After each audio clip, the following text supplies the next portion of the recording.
Esta invitada está siendo atacada por la administración Trump por llevar ayuda a Cuba, por intentar salvar vidas, y en realidad, por decir la verdad en el Capitolio sobre el genocidio en Gaza, sobre lo que está haciendo la maquinaria de guerra. Es una persecución política asquerosamente cínica y chapucera contra una de las estadounidenses más valientes, que además es una analista brillante. Queremos conocer su opinión sobre la situación en Cuba. Medea Benjamin, The Code Pink, bienvenida a The Grey Zone. Encantado de estar aquí con dos de mis personas favoritas. De acuerdo, es un honor. Sí, sé que tienes poco tiempo, que estás muy ocupado. Cuéntanos, la noticia decía que tú y Code Pink habíais sido citados, junto con el podcaster Hassan Piker, por violar las sanciones de la OFAC en Cuba.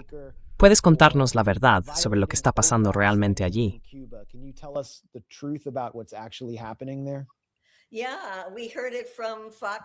Sí, lo oímos en Fox News. Y pensé, una citación judicial, vaya, eso suena realmente aterrador. Me asomé por la ventana, salí fuera, miré alrededor pensando, ¿va a venir alguien a entregarme una citación? Pero no llegó nada, nada en absoluto. Y un par de días después, Jody Evans estaba buscando otra cosa en la carpeta de correo no deseado, y sorpresa, encontró una carta del Departamento del Tesoro. Uno pensaría que, si fueran realmente serios, al menos la enviarían certificada. Pero no, mandaron un correo electrónico, y no es una citación, es una solicitud de información. Aún así, es un auténtico fastidio. Significa que tenemos que contratar abogados, que tenemos que dedicar mucho tiempo y energía porque están pidiendo información sobre unas 12 categorías distintas de cuestiones.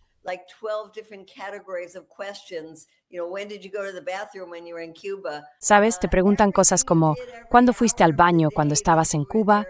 Todo lo que hiciste, cada hora del día que estuviste allí, y no solo tú, supongo que a todos. Éramos 170 personas. Así que, no sé, son preguntas absurdas. Quieren saber todo lo que llevamos a Cuba, todos los medios de transporte que usamos para llegar y también cuando estábamos allí, todo tipo de cosas ridículas. Es evidente que se trata de una táctica de intimidación y la tomamos en serio.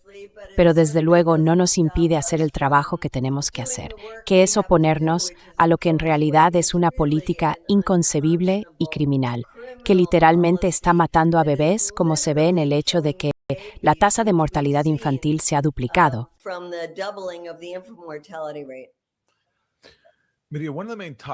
Medea, uno de los principales argumentos en tu contra fue que os alojasteis en un hotel que supuestamente estaba prohibido para los estadounidenses. Creo que vi un intercambio entre tú y el senador Rick Scott hace un rato, cuando intentó sacar ese tema contigo. ¿Podrías aclarar eso? Sí, es una locura, porque cuando estábamos planeando el viaje no queríamos seguir esas regulaciones de Estados Unidos. Había hoteles preciosos en los que queríamos alojarnos, modestos, económicos. Pero si miras la lista del gobierno estadounidense de hoteles prohibidos, hay un montón y solo unos pocos que se pueden usar. Y de hecho, cuando nos dimos cuenta de que quizá no tendríamos transporte por la falta de gasolina, tuvimos que elegir un hotel que estuviera justo dentro de la ciudad. Y ese fue el que elegimos.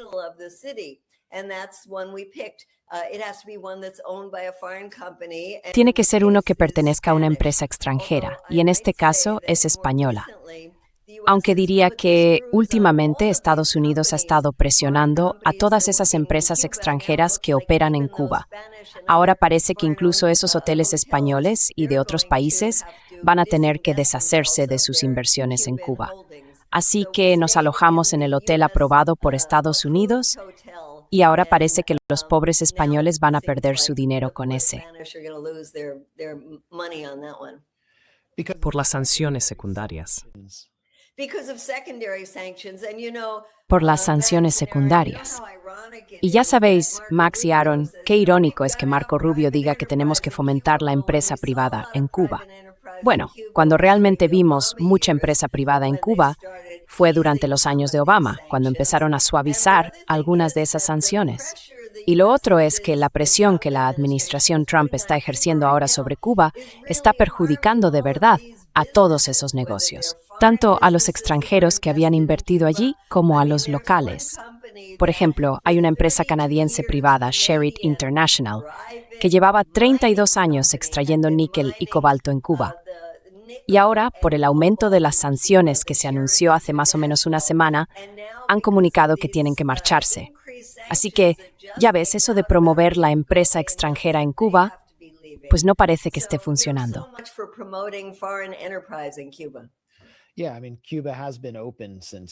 Sí, quiero decir, Cuba está abierta desde 1989.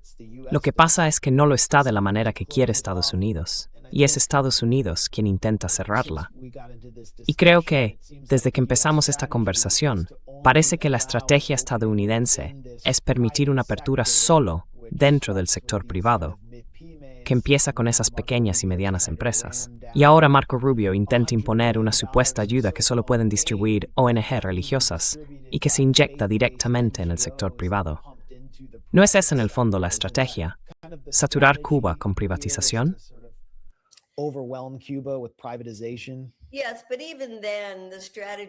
Sí, pero aún así, esa estrategia está perjudicando al sector privado. Es realmente imposible. Si tienes un negocio y tu hijo se enferma y tienes que ir al hospital, esos hospitales son del gobierno y no tienen medicinas. Así que no puedes promover el sector privado mientras estás dejando a Cuba sin electricidad, sin combustible, sin agua bombeada, porque el agua no llega a donde tiene que llegar, los ascensores no funcionan, ¿sabes? Nada bueno tiene este asedio medieval y ese afecta a las empresas privadas. Medea, llevas yendo a Cuba desde hace mucho tiempo. ¿Cómo se compara lo que has visto recientemente con lo que conocías del país en el pasado? Nunca había visto algo así. Hemos estado yendo mucho a Cuba en los últimos 2 años y cada vez que vamos, la situación está peor. La gente está cada vez más desesperada. De verdad no saben hacia dónde va todo esto. Y se nota una sensación de desesperanza total, que es precisamente lo que busca esta política. Así que me duele el corazón por el pueblo cubano, sobre todo cuando llega el verano y hace un calor insoportable. Olvídate del aire acondicionado, ya ni siquiera tienen ventiladores. Tengo amigos que me dicen que sus hijos apenas pueden dormir por las noches. Y una vez más, esto es parte de la política, que los cubanos salgan a la calle sudando con calor, sin dormir y enfadados.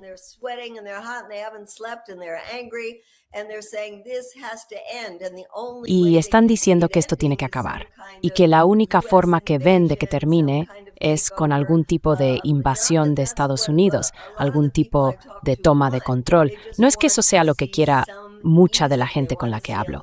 Lo que quieren es que se alivie un poco la situación, quieren ver un respiro, quieren que dejen a Cuba en paz. Y este bloqueo naval, sabes, hubo un petrolero ruso, el único que ha llegado a Cuba en los últimos meses, pero se agotó en 2 semanas. Había otro petrolero que iba de camino y de repente dio la vuelta. Así que incluso esa pequeña esperanza para Cuba se ha desvanecido. Hay otros países que están ayudando. Los chinos están ayudando, enviando arroz.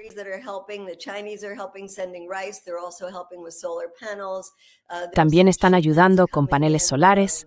Están llegando algunos envíos desde México, desde España, y todos nuestros grupos de solidaridad siguen mandando materiales. Pero eso es una gota en el océano. Lo que Cuba necesita es poder importar petróleo. Necesitan formar parte del sistema financiero internacional para poder comerciar como cualquier otro país. Hay que levantar las sanciones y, por desgracia, esas sanciones están codificadas. Eso ocurrió después del derribo del avión de Hermanos al Rescate, por el que acaban de acusar a Raúl Castro. Después de aquello, el Congreso intervino y convirtió las sanciones en ley. Así que va a ser un proceso largo para poder levantarlas. Pero eso es lo que los cubanos necesitan ahora mismo.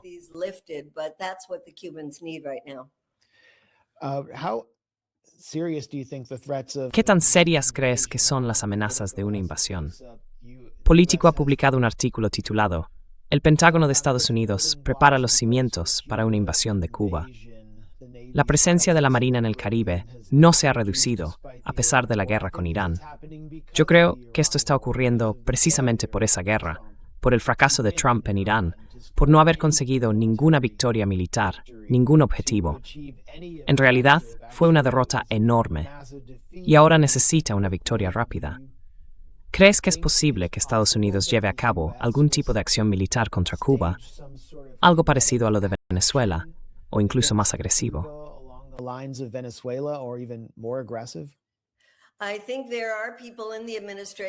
Creo que hay personas dentro del gobierno que entienden que esto no sería una victoria rápida, que hay demasiada gente que después de todos estos años sigue apoyando al gobierno cubano. Por supuesto, hay mucha gente que no lo hace, pero todavía hay muchos que sí. Y no hay una Delcy Rodríguez a la que simplemente se pueda poner en el poder quitando a una persona. Este es un gobierno con muchas capas, con muchos niveles, y puede que existan, o mejor dicho, que ya haya planes preparados para una invasión.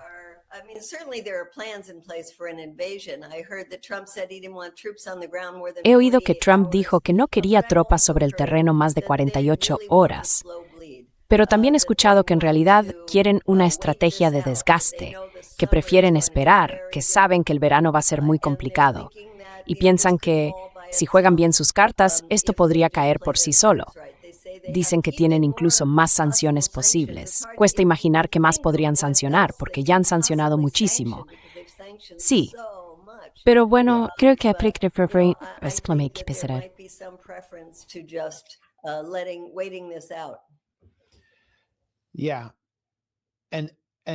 Sí, y eso está permitiendo que mucha gente muera innecesariamente. Estuve hablando con un amigo en común, que fue en una misión de solidaridad para llevar ayuda. Me contó que mientras estaba en el campo, le salió un absceso en un diente o en las encías y tuvo que operarse. Claro, en Cuba la atención médica es de primer nivel, pero no hay anestesia. Así que le hicieron la operación sin anestesia y sufrió el dolor más intenso que había sentido en su vida. Y eso es precisamente lo que está viviendo ahora mismo el cubano promedio.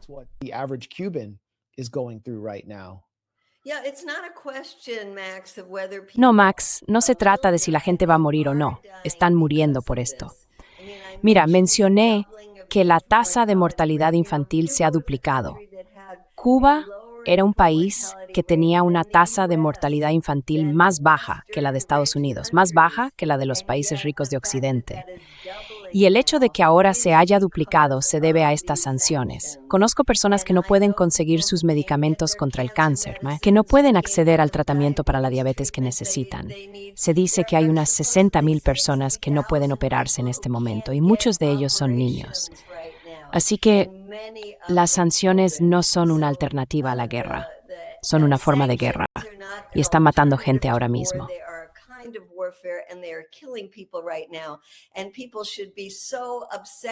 La gente debería estar realmente indignada con esta política. Deberían alzar la voz, presionar a sus representantes en el Congreso para que voten a favor de las resoluciones sobre los poderes de guerra que se van a debatir tanto en la Cámara como en el Senado. Una esta semana y la otra, probablemente, la próxima. Tenemos que hablar claro y decir que esto es inaceptable. No queremos seguir matando a bebés. Y tampoco queremos que grupos como el nuestro, que llevamos sobre todo medicinas y material médico a los hospitales pediátricos, sean acosados, intimidados o incluso sancionados con medidas muy duras por intentar salvar vidas.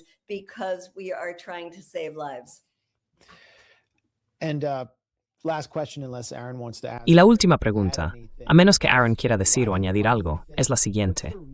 ¿Por qué crees que... ¿Cuál es la verdadera razón por la que la administración Trump está yendo contra Code Pink, Hassan Piker y otros a los que planea dirigir este tipo de peticiones de información y casi citaciones judiciales? Mi teoría es que Cuba fue una excusa conveniente para ellos, pero en realidad se trata de Israel.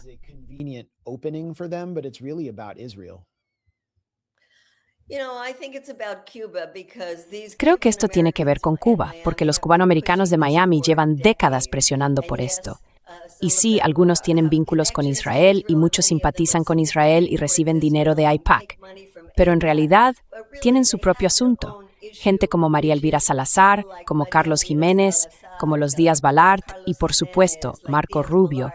Toda su carrera, sobre todo los miembros del Congreso, se ha construido en torno a intentar derrocar al gobierno de Cuba. Y no han dejado de atacarnos y de prisionero de PSOE ya.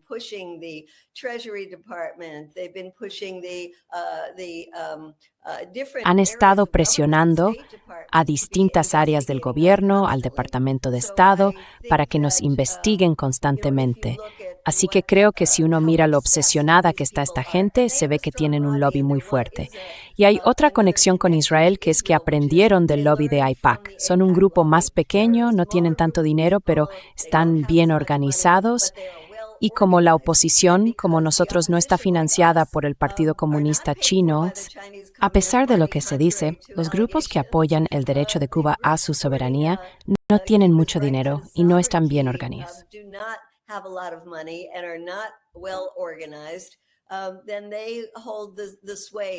Entonces, ellos son los que tienen el control.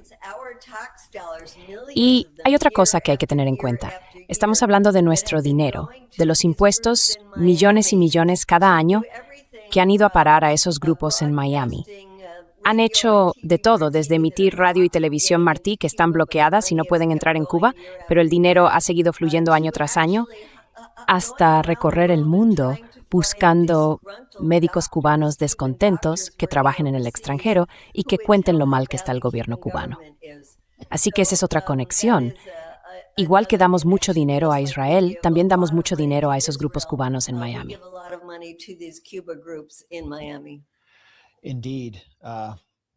Exacto. Una de las razones por las que creo que empezaron a recibir ese fondo oculto fue que, después de Bahía de Cochinos, había miedo a una represalia. Temían que llegaran a cometer atentados dentro de Estados Unidos si no se les daba algo que hacer y se les volvía a centrar la atención en Cuba. Era un grupo muy extremo, un elemento peligroso. Y llevaron a cabo actos extremistas y violentos en Cuba desde la invasión de Bahía de Cochinos en adelante. De hecho, José Basulto, de Hermanos al Rescate, participó en Bahía de Cochinos y ha estado implicado en actividades violentas desde entonces. Y recuerdo estar en Cuba cuando hicieron estallar un hotel y mataron a un turista italiano. Pusieron una bomba en la papelera del hotel, ¿verdad? En el vestíbulo. Y, por supuesto, está el avión de pasajeros que quieren explotar.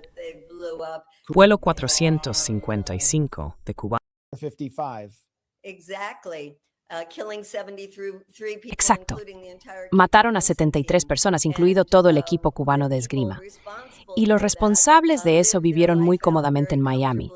Posada Carriles, uno de ellos. En una ocasión hicimos una acción como parte de la llamada guerra contra el terrorismo y dijimos, hay un terrorista viviendo en Miami. Fuimos a la oficina del FBI en Miami y les dijimos, tenéis que hacer algo, hay un terrorista viviendo aquí. Les dimos la dirección. Por supuesto, el FBI no hizo nada. Así que fuimos a su casa y también organizamos una protesta frente al Versailles, el restaurante donde se reúnen los cubanoamericanos de derechas.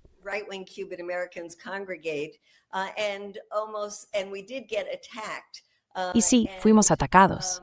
Llevamos años denunciando que esos terroristas viven en Miami, pero claro, son nuestros terroristas, entre comillas, es decir, los terroristas del gobierno de Estados Unidos. De hecho, José Basulto incluso dijo que fue entrenado como terrorista en Estados Unidos, y en esos vuelos que hacía sobre Cuba, dijo, cito, queremos confrontación. La gente del gobierno estadounidense comentó que algún día los cubanos iban a derribar esos aviones.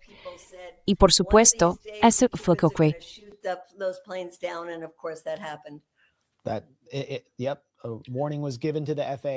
Sí, se avisó a la FAA justo antes de que ocurriera, y un mes antes también, por parte del principal experto en Cuba del gobierno de Clinton. Luis Posada Carriles murió en su casa, en su cama, en Miami. Su compañero de crimen, el que puso la bomba en el vuelo 455 de Cubana, Orlando Bosch, fue homenajeado en Miami con el Día de Orlando Bosch. Así que, como decías, hay terroristas. Tú eres una luchadora por la libertad y te están atacando por el trabajo justo que haces para salvar vidas y enfrentarte a la maquinaria de guerra. Así que, gracias por acompañarnos en The Grey Zone. Y espero, quiero asegurarme de que todo el mundo sepa esto, para que puedan apoyarte. ¿Cómo puede la gente apoyar mejor a Code Pink, ahora que está siendo atacada por la mafia de Trump y el complejo industrial gusano de Miami?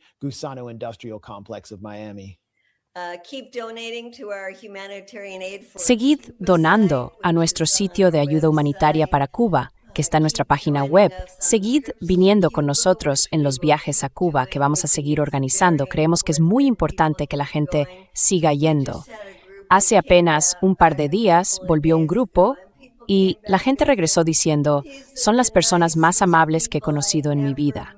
¿Por qué les estamos haciendo esto? Así que, por favor, continuad con el trabajo. Y además, como ya dije, presentando en el Congreso y pedirles que van a favor de la restricción de los poderes de guerra, presionar una invasión al bloqueo naval que está ocurriendo ahora mismo. Muy bien. Medea Benjamin de Code Pink, muchísimas gracias por acompañarnos. Gracias, encantado de estar contigo. Adiós.